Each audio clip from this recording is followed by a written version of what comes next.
যাত্রা বিরতি হোটেলগুলোতে মাদক ব্যবসা নিয়ে ৭১ টেলিভিশনে সংবাদ প্রচারের পর সাঁড়াশি অভিযানে নেমেছে আইনশৃঙ্খলা বাহিনী। গত ২ দিনে ১০ জনের বেশি গ্রেফতার সহ উদ্ধার করা হয়েছে বিপুল মাদকদ্রব্য। ছদ্মবেশে ক্রেতা সেজে হোটেলগুলোতে অভিযান করে স্থানীয় প্রশাসন। বিস্তারিত সুমন তানভীরের প্রতিবেদনে।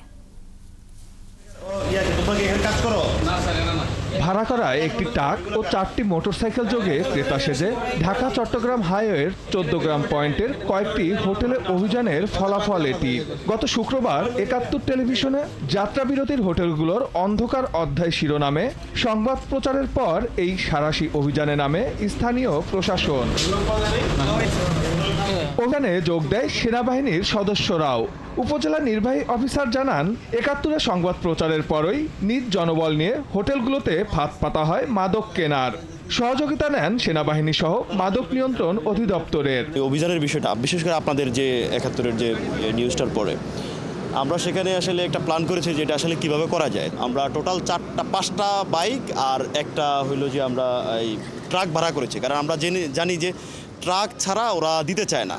সেনাবাহিনী নিরাপদ দূরত্বেই ছিল, বাট তাদেরকে বলা হয়েছে যে ফোনে যখন আপনি শুনবেন যে তারা বার্গেনিং করছে যে আরও বেশি পরিমাণ লাগবে, তখনই আপনি বুঝতে পারবেন যে কিছু পেয়েছে এবং আরও বেশি পরিমাণের জন্য তারা যাচ্ছে। তখন সেনাবাহিনী সেখানে মুভ করে তাদেরকে আটক করা। অভিযানে নামে র্যাবও। সোমবার মধ্যরাত পর্যন্ত ১৪ গ্রাম ও বাবুর্চি বাজারের অনেক হোটেলেই চালানো হয় তল্লাশি। হাতে নাতে গ্রেপ্তারও করা হয় ২ জনকে। পালিয়ে যায় বেশ কয়েকটি হোটেলের মালিক।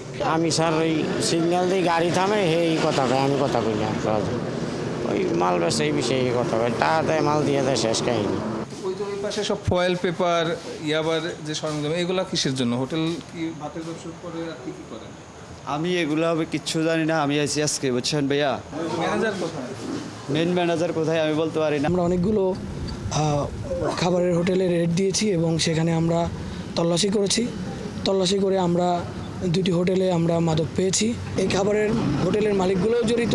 সীমান্তের খুব কাছে হওয়ায় এখান থেকে খুব সহজেই পার্শ্ববর্তী দেশ থেকে মাদক চলে আসে। তো আমরা আমাদের প্রয়াস জারি রেখেছি। আমরা মাদকের নির্মূলের জন্য আমরা বদ্ধপরিকর। উদ্ধার হওয়া সব মাদক স্পটেই ধ্বংস করে দিয়েছে স্থানীয় প্রশাসন। তবে অভিযানে সব সংস্থাকে সক্রিয় দেখা গেলেও এখন পর্যন্ত দৃশ্যমান কোনো তৎপরতা নেই পুলিশের। সুমন তানভীর, ৭১, কুমিল্লা।